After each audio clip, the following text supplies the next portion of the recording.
Today's lesson is going to talk about African Americans, specifically their impact in South Carolina. And then it's also going to deal with some important battle information. So you need to fill in these sections on your notes as you're listening.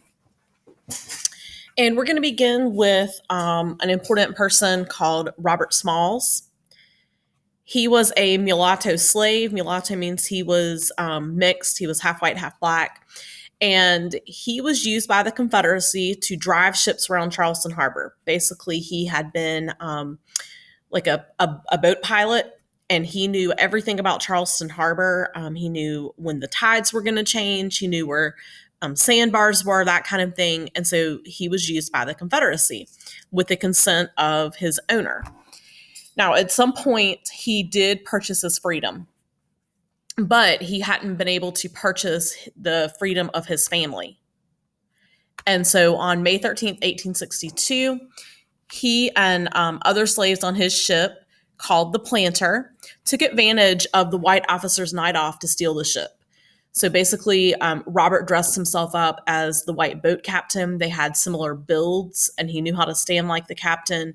And with the captain's hat on, his face was in shadows. So anybody who was on lookout at any of the forts in Charleston Harbor would not be able to see that he was a mixed man.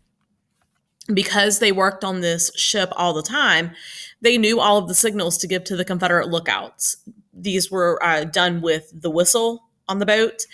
And so they were able to take the Planter out to the blockade and give it to Union troops. They all became Union soldiers, so they're going to end up fighting in the war.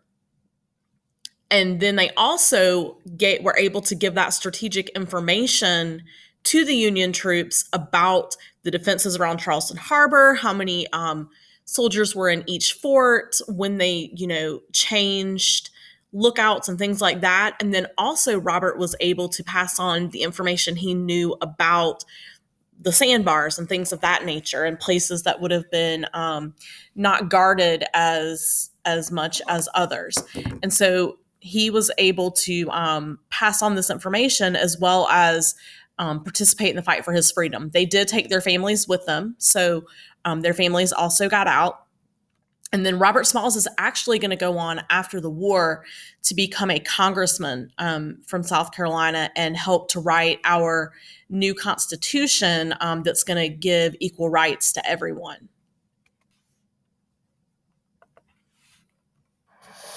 Born into slavery, Robert Smalls earned the trust of his captors on the waterways of Charleston, South Carolina. Hired as pilot and chief crewman of an armed Confederate transport named the Planter, his meager wage was not enough to buy his family's freedom. On the night of May 12, 1862, while the officers were ashore, Robert set his long-awaited plan into action. He commandeered the ship, picked up his family and other slaves, and headed for freedom. Mimicking the captain and using secret hand signals, he steered past Confederate checkpoints and headed towards the Union blockade. Union warships were seconds from firing when Smalls swapped the flag with a white bedsheet, signaling surrender and greeted with cheers. Despite a $4,000 bounty on his head, he became a national phenomenon and captain of the Planter. He fought in 17 battles against the Confederates, who never forgot the name Robert Smalls.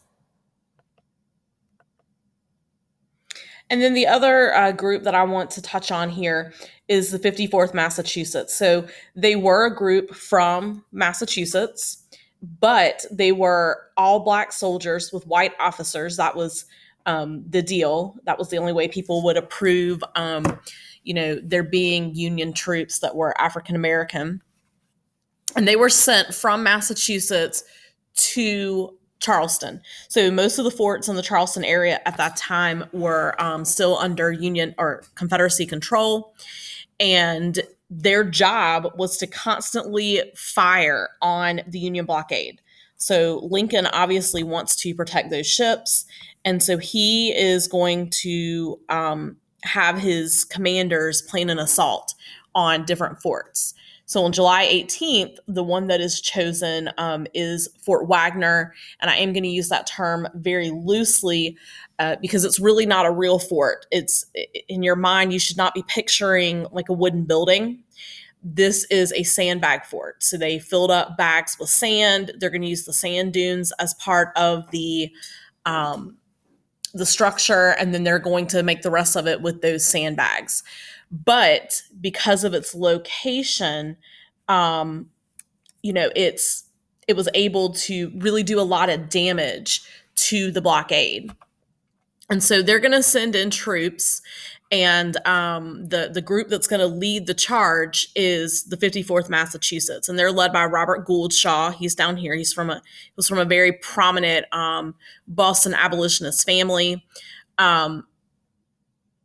While the fort is not taken, so the Union does not win this battle, because of the bravery shown by these troops, it's going to change the way many people saw these African American troops, and it's actually going to lead to a lot more African Americans joining as soldiers. And so that's really kind of the positive thing from this battle. A lot of people up north did not have a lot to do with African Americans. I mean, most of them lived in the South. And so their perception was not firsthand. And so now this is going to begin with these stories being published. And one of the Black soldiers in this battle that we'll talk about later is going to become the first African American to win the Congressional Medal of Honor for bravery. Things are going to very much begin to change up north, not in the South. And again, I'm not going to give you too many details because we're going to watch a movie called Glory about this, and I don't want to spoil that for you, but we'll talk about it when we get to that. But it's a very interesting way to change that perception. All right, important battles. So there were thousands of battles if you include the skirmishes fought in the Civil War. We are only concerned with a few because they're the ones that were either fought here in South Carolina or they are a major battle within the war itself. So we had two big notable battles fought here in South Carolina. Port Royal, South Carolina, which was fought very early in the war, and it was a Union victory. They were able to capture that port, and it's where the Anaconda Plan was headquartered. And then they do control this for the entire war. And this is where they're going to be able to get supplies to Union troops. But it's also where Harriet Tubman is going to land and help liberate slaves on the Sea Islands in that area. But it's also how she's going to get into the South to serve as a spy. And then I just mentioned Fort Wagner on the previous slide with the 54th Massachusetts. This is a notable battle, again, because it shows that African Americans were willing to fight and die for their freedom. And again, that's going to change the way many people viewed the Blacks, which is a very positive thing. The two bloodiest battles of the war were both fought in the North. The bloodiest one-day battle was the Battle of Antietam in Maryland. And over 22,000 men were killed, wounded, or missing. Technically, both of these are considered Union victories, although both sides are going to lose a lot of people. But the victory in this time period is going to be given to whoever retreats first is the loser. And so the victory goes to the person that doesn't retreat. And in both cases in these battles, the Confederacy is going to retreat first. Gettysburg is the bloodiest battle overall. It was a 3-day battle fought from July 1st through 3rd, 1863 in Gettysburg, Pennsylvania. It's also considered the turning point battle of the war because prior to this battle, the North had won a few battles, including Antietam, but most victories were going to the Confederacy, and the Confederacy seemed to be gaining more ground. They had actually, with both of these battles, made it into the North, which was not a good thing from their perspective, because ultimately what the Confederacy was trying to do here was come around Washington and come down from the North and invade the capital. Gettysburg had about 50,000 men killed, wounded, or missing, and so it is the worst battle of the war. But I do want to point out that just like with the American Revolution, more people are going to die in this war from diseases or infections that they get after the battle. They may have survived their wound, may have had surgery, but they got an infection, particularly in the Confederacy. The blockade is going to prevent them from getting a lot of supplies. And then the last thing on this lesson is going to be the life of the soldier. So both sides, obviously had to have soldiers and really had a lot of soldiers fought for them or fight for them. The Confederacy had about 700,000 total men fight for them throughout the war. And the Union had about 1 million, maybe closer to 1.5 million fight for them throughout the war.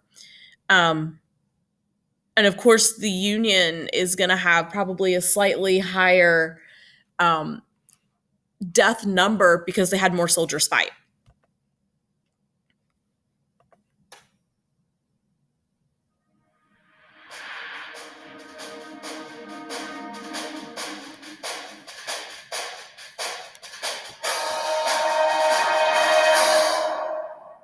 The popular image of the Civil War soldier is that of a young man wearing blue or gray, standing shoulder to shoulder with his comrades and marching into a great battle. However, only a small portion of the soldier's life was spent in combat. Between the battles and marches were vast stretches of inactivity that were marked by three things: duty, drill, and diversion.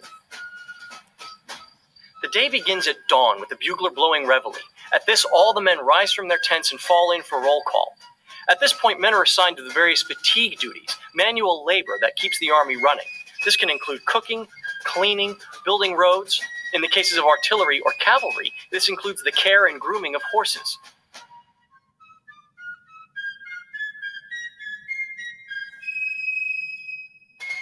Another form of duty vital to the Army's existence was guard duty. Detachments of troops were stationed not only throughout the entire camp of the Army, but also at the far reaches of that camp, often only a rifle shot away from the enemy. Those troops not assigned to duty would stay in camp for drill. Drill is an essential part of the soldier's life. This is how he learns to handle his weapon, how to march in formation, and how to execute the various battlefield maneuvers that will be used in combat. Drill can be broken down into three various forms. Drill by the squad, in which a non-commissioned officer leads 6 or 8 men in practicing of maneuvers or the manual of arms. Drill by the company, in which a company commander or a captain leads up to 100 men in battlefield maneuvers. And then finally, drill by the battalion, in which all 10 companies of a regiment are formed on the parade ground and execute the vast sweeping maneuvers that come to mind when we think of Civil War battles. When not drilling or performing some other vital task for the Army, men had precious few forms of diversion with which to occupy their time. The most popular by far was reading and writing. Men were desperate for news from home or the outside world, and they got it from whatever source they could, whether it was an often read newspaper or a cherished letter from a loved one. Men could also be found playing cards or chess, or also involved in some of the various social clubs that were formed throughout the Army, whether it was Bible study groups, glee clubs, or drama troupes that would perform on special occasions.